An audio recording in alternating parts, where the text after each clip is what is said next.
Hi, I'm DelusionDispeller. I'm going to talk to you more about some of the tactics that people use to draw you in to buy things and do things that you might not have otherwise wanted to buy and do. Alright, another thing is they use the parts of the body to manipulate you. Eyes, these things right here.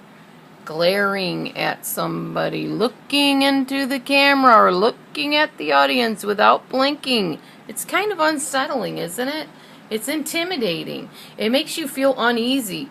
Bosses do this. My boss recently did this when I quit my job. He glared at me over the desk. He does that sometimes when he wants to seem like his point is more valid than my point. And it's unsettling. Like I said, it's upsetting. And the woman sitting next to me at the time also was glaring at me. And she glares at people regularly even while we're working. She'll look up and, like, with this frown on her face. And actually, she has lips like Joanne Cusack, if you've ever seen Joanne Cusack. Yeah, the lips that kind of slant down like this. And she would just, like, look at you like who do you think you are, whatever, like I'm better than you are. And if she is a nice person, you don't get that impression from looking at the way she looks at you. So anyhow, eyes are a big way that people manipulate you into doing things.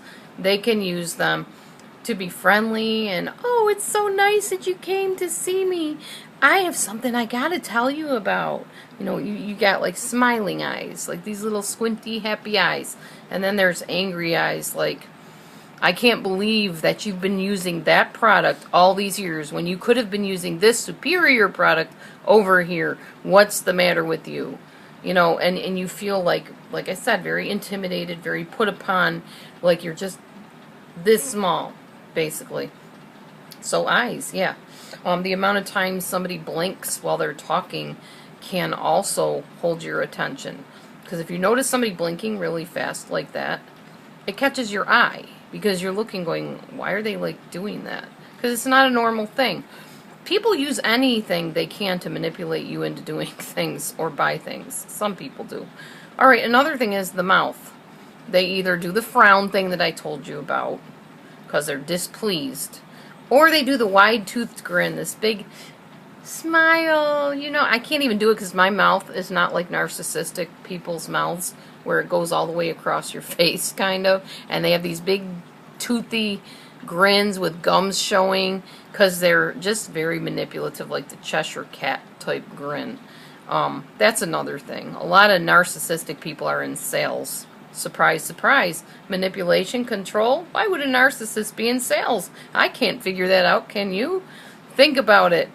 They can manipulate people by trying to sell them things and get them wrapped around their little pinky finger with that big, charming grin. Yeah, so you've probably met people like that. You know what I'm talking about. Alright, another big one, and this is a very big one, is hands. Now, I'm going to have to back farther away to show you this. I'm hoping the camera cooperates here, because if I don't do it exactly right, you're not going to know what I'm talking about. I'm going to bring this chair over here. Morgie, move please. Up, up girl. Thank you. Had to move the dog because she was like right in the way like she usually is. I'm going to kneel up on this chair so you can kind of see my hands, and I'll try to bring them in close enough that you can tell what I'm doing. So, bad. You'll see people take their hands and push away. Like, I'm trying to think of an example. Oh, and I just tried this new laundry detergent. It was terrible. See how I pushed? Terrible.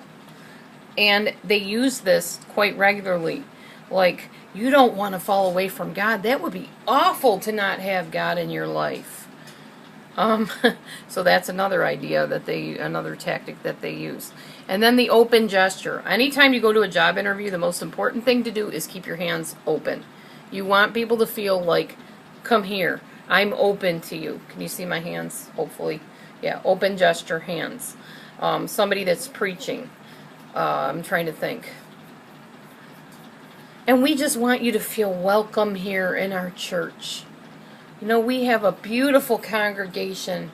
There are many, many people just like yourself who need friends and need fellowship. See how I keep opening my hands? That's saying, I'm open, come to me. They do the same thing when they're trying to sell you something. Oh, there's this wonderful new fragrance. You've got to try it. And they do this thing where they emphasize with their open hands what they're trying to tell you. You okay, Morgan? Sorry, my doggy's going nuts here, acting crazy like she does. Alright, another thing they do is the okay sign.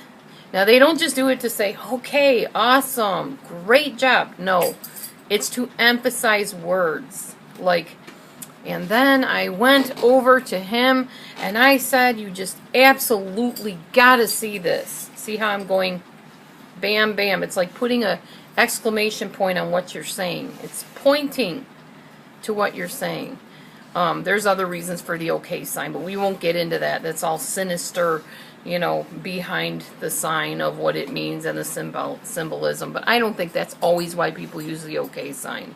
But preachers do that a lot. A lot. Alright.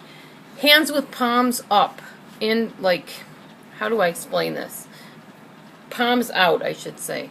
But, like, not in a push away sign. Just reaching, you know. I just love you. You are my people. You're my congregation. You are the sales team of the year. I can count on you. I know I can count on you. So it's just this camaraderie type thing, like high five almost is what it looks like. Palms up in, like, towards the chest, like this, you know, and we were just struggling so hard, but then we found this awesome product, and it's kind of like you grabbed it, you reached it, and you too can try this today. If you have faith to believe, healing is yours. It's like grabbing in, possessing. Yours. Everybody wants something that's mine, mine, mine. Everybody does. So, yours. Another thing is counting on the fingers. That's another thing they do. Well, I have tried to do this, this, this, and this, and this, and nothing worked. Okay? Until I tried this, pointing up, or pointing outward, or wherever, but and it's very pointedly. It's like a harsh count on the fingers. This did not work. This did not work. This, like they're letting you know, these things don't work. This is superior. These are bad. And you get that sense inside yourself that, oh, I don't want to do this, this, this, and this. I want to do this. And pretty soon you find yourself buying whatever or doing whatever. It's just the way it works. Thumbs up. Everybody uses this now. Yes, thumbs up, awesome. They do it when they're preaching. You know, follow the Lord. That's the only way. Anytime you have your thumbs up, that kind of points to like an agreement thing. So even if you're going like this with your thumbs up, that's saying that you're secure, you're sure of what you're doing, what you're talking about is the truth. Trust me, I know what I'm talking about. You know, that's what it is. So it's saying, if you agree, you're going to do this. You're going to come with me and join me on this. Thumbs up. Thumbs up. Punch is another one. Yes, victory. We've all seen the victory punch. But there's other kinds of punches. I tried this and I'm telling you, it just gave me exactly what I needed. It gave me that energy. It gave me that strength that I needed. You need to try it too. So yes, punch. That's another hand gesture they use. And you will succeed. You will win. You will gain that wealth. You will become popular. It's, again, body language. Body language. And one thing I do notice about everybody is this. Let me see if I can show you, and then I'm going to conclude this video and get on to one more thing that I want to talk to you about. It's this. If you ever notice, successful people, preachers, speakers, they all bend at the elbow. They don't usually go up here higher unless they're really, really trying to emphasize a point.